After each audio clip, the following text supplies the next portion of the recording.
Chapter 9. The First Steps. Sol Null Mars. It didn't feel like history. It felt like a checklist. Deploy solar panels. Power up habitat battery bank. Confirm environmental seals. Begin low-G musculoskeletal rehab. Everything had been rehearsed. Every move had been simulated. The real thing felt smaller and heavier. Dust. The regolith clung to everything.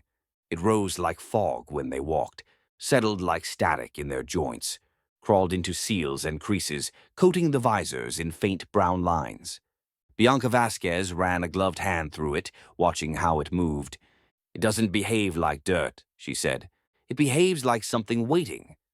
Tim Dodd caught it on camera and added, "First, Martian weather report. Clingy, abrasive, passive-aggressive. Habitat 1. Within 4 hours, the crew had transitioned from Starship quarters into the primary habitat dome. The dome smelled like plastic, aluminum, and human sweat. Not a bad smell, just sterile. Outside, crawler units 1 and 2 began auto-laying cable lines to the outer sensor grid. The AI Logistics Core, affectionately named Geppetto, began managing interior temperatures and pressure cycles. Zubin logged everyone's vitals. Minor spikes in blood pressure. No medical flags. He smiled and said, "We're alive, hydrated, and not yelling. That's a win." Eating Mars. The first meal was synthetic protein bars and recycled water. No one complained. Lex Fridman passed around a canister of dried algae, grown aboard during the voyage. He handed each crew member a small chip. "Not because it tastes good," he said, "because this is the first thing made on the way to here." They each chewed quietly. The moment wasn't profound, but it was real. Log entry. Tim Dodd. "Everyone thinks we came here for a flag or a photo or some dramatic speech. But the truth is, the real moment is when someone sets down a wrench and says, 'That'll do for today.'" First, sleep. That night, sleep came unevenly. The gravity was too light to settle into. The oxygen tasted faintly metallic.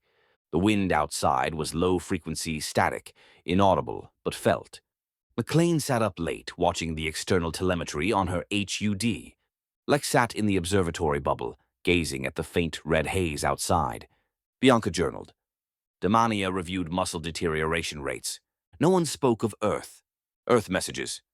No one opened their inbox. They weren't avoiding it. They just forgot. A moment. Zubin walked the perimeter of the dome alone near midnight. He stopped, bent down, and pressed his bare hand, gloved, but still his, into the Martian dirt. Then he whispered, "Okay, now you're real." Closing scene. Lex's log entry that night. "We are operational. We are alive. But something's missing. I think we've begun to understand. We didn't land on Mars. Mars landed on us." End of chapter 9.